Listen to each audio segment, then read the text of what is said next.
സൗഭദ്ര ആയുർവേദ ആശുപത്രിയുടെ ഗൃഹവൈദ്യ അറിവുകളിലേക്ക് മാന്യ പ്രേക്ഷകർക്ക് സ്വാഗതം. ഇന്ന് അല്പം കപ്പലണ്ടിപ്പരിപ്പുണ്ടെങ്കിൽ 3 രോഗങ്ങളെ അകറ്റാം. 1. രക്തസമ്മർദ്ദ കുറവ് അഥവാ ലോ BP. 2. ലൈംഗിക ശേഷി കുറവ്. 3. പോഷക ആഹാര കുറവ്.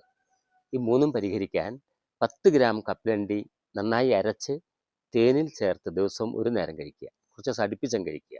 വളരെ ഫലപ്രദമാണ്. ഒത്തിരി അനുഭവങ്ങൾ കണ്ടിട്ടുള്ളത് കൊണ്ടാണ് ഇങ്ങനെ പറയുന്നത്. കഴിഞ്ഞ ദിവസത്തെ ചോദ്യത്തിൻ്റെ ഉത്തരം കുടകനില അഥവാ വെള്ളമുത്തൽ. ഈ ഇല പറിച്ച് പച്ചമഞ്ഞളും ചേർത്ത് അരച്ച് മുട്ടവെള്ളയിൽ ചാലിച്ച് ചതവോ എല്ലിൻ്റെ പൊട്ടലോ വന്ന ഭാഗത്ത് വെച്ച് കെട്ടുക. ഒരു 5-6 ദിവസം അടുപ്പിച്ചങ്ങ് ചെയ്താൽ കത്തി കൂടിപ്പോവും.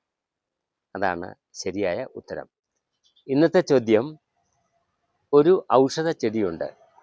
വിഷമയമായ ഔഷധ ചെടിയാണ്, പക്ഷേ മുറിവുകളെ ഉണക്കും. ആ ഔഷധ ചെടി ഏതായിരിക്കും? ഒരു കാര്യം, എല്ലാവരും വാട്സപ്പിലാണ് ഉത്തരം തരുന്നത്. എന്നെ ഫോൺ വിളിച്ച് ഉത്തരം പറയും. അത് സ്വീകരിക്കില്ല. മറിച്ച് യൂട്യൂബിൻ്റെ കമൻറ്റ് ബോക്സിൽ തന്നെ ഉത്തരമിടുക. അതിൽ നിന്നാണ് സെലക്ട് ചെയ്യുന്നത്. മറക്കരുത്. ഗൃഹവൈദ്യ പാഠപുസ്തകം എല്ലാവരുടെയും വീടുകളിൽ ഒന്ന് വാങ്ങി വെക്കുന്നത് വളരെ നല്ലതാണ്. ഞാനില്ലെങ്കിലും ഈ ലളിതമായ അറിവുകൾ നിങ്ങൾക്ക് കിട്ടിക്കൊണ്ടേയിരിക്കും. മലയാളവും ഇംഗ്ലീഷും ചേർന്ന പുസ്തകമാണ്. വളരെ നല്ലതാണ് എന്ന് ഇതുവരെ വായിച്ച എല്ലാവരും നല്ല അഭിപ്രായങ്ങൾ പറഞ്ഞു. നന്ദി, നമസ്കാരം.